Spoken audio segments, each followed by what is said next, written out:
Assalamualaikum warahmatullahi wabarakatuh. Halo teman-teman, kita ketemu lagi nih di pembahasan materi sejarah kebudayaan Islam. Kali ini kita akan membahas materi kelas 12 Madrasah Aliyah atau Sederajat rangkuman bab 3 Kerajaan Islam di Indonesia. Kerajaan Islam di Sumatera. Yang pertama ada Kerajaan Samudra Pasai. Berdiri sekitar awal atau pertengahan abad ke-13 Masehi. Raja pertamanya bernama Malik As-Saleh. Penguasa Samudra Pasai bernama Merah Silu yang memeluk agama Islam atas ajakan Syekh Ismail. Jadi sebelum Sultan Malik As-Saleh ini masuk Islam, beliau bernama Merah Silu. Namun setelah beliau masuk Islam, beliau berganti nama menjadi Sultan Malik As-Saleh. Di dalam catatan sejarah, Pulau Sumatera merupakan awal mula syiar agama Islam di Nusantara. Yang kedua ada Kerajaan Aceh Darussalam. Berdiri abad ke-15 Masehi, yang merupakan kelanjutan dari Kerajaan Lamuri oleh Muzaffar Shah. Raja pertamanya bernama Ali Mughayat Shah. Wilayah kekuasaannya dimulai dari Pidi sampai ke Sumatera Timur. Sultan Iskandar Muda berhasil membawa kejayaan Kerajaan Aceh. Selanjutnya Kerajaan Islam di Jawa. Yang pertama ada Kerajaan Demak. Kerajaan Demak merupakan kerajaan Islam pertama di Pulau Jawa, didirikan oleh Raden Patah. Adapun puncak kejayaannya dimulai ketika masa Sultan Trenggono. Yang kedua, Kerajaan Pajang. Jaka Tingkir adalah Sultan dan Raja pertama Kerajaan Pajang yang merupakan kelanjutan dari Kerajaan Demak. Kekuasaan Pajang berakhir pada tahun 1618 Masehi. Yang ketiga ada Kerajaan Mataram Islam. Senapati berkuasa sampai tahun 1601 Masehi.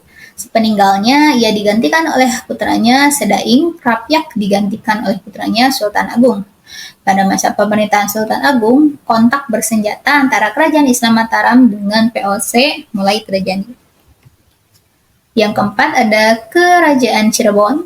Kesultanan Cirebon berkuasa pada abad 15 hingga abad ke-16 Masehi. Letak Kesultanan Cirebon adalah di pantai utara Pulau Jawa.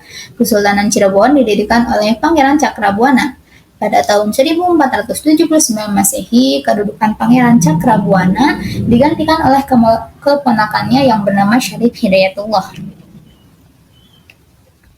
Yang kelima ada Kesultanan Banten. Pada tahun 1524 atau 1525, Sunan Gunung Jati bersama pasukan Demak merebut pelabuhan Banten dari Kerajaan Sunda dan mendirikan Kesultanan Banten yang berafiliasi ke Demak.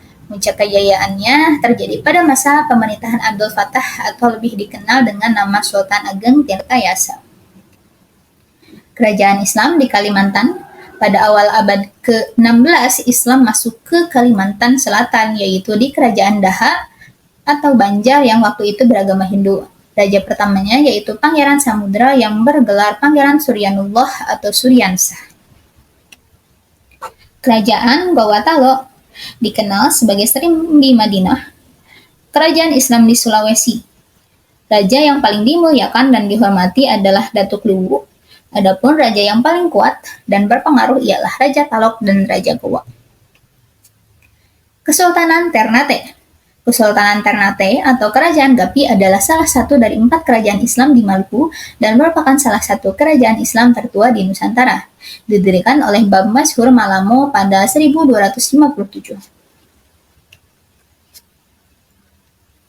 Kerajaan Islam di Nusa Tenggara. Perkembangan Islam di Nusa Tenggara dimulai sejak abad ke-16 Masehi, dikenalkan oleh Sultan Prapan putra Sunan Giri. Di Lombok berdiri Kerajaan Selaparang dan di bawah pemerintahan Prabu Ranggaswari.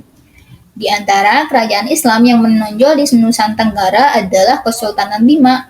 Rajanya yang pertama adalah Ruma Mabata Wadu yang bergelar Sultan Bima I atau Sultan Abdul Khair. Peranan kerajaan terhadap perkembangan Islam di Indonesia. Ketiga agama Islam dianut oleh raja atau sultan dan juga para pejabat istana, serta para bangsawan dan diikuti seluruh keluarganya, maka diikuti pula lapisan masyarakat secara umum. Kegiatan politik dan ekonomi kerajaan Islam menjadi sarana dalam melaksanakan dakwah. Dakwah Islam menjadi motivasi dan spirit dalam mengusir penjajah dari bumi Nusantara. Memudahkan transaksi pedagang dengan para pedagang dari kawasan Timur Tengah. Selanjutnya, mengubah budaya upeti yang banyak digunakan di zaman kerajaan sebelumnya.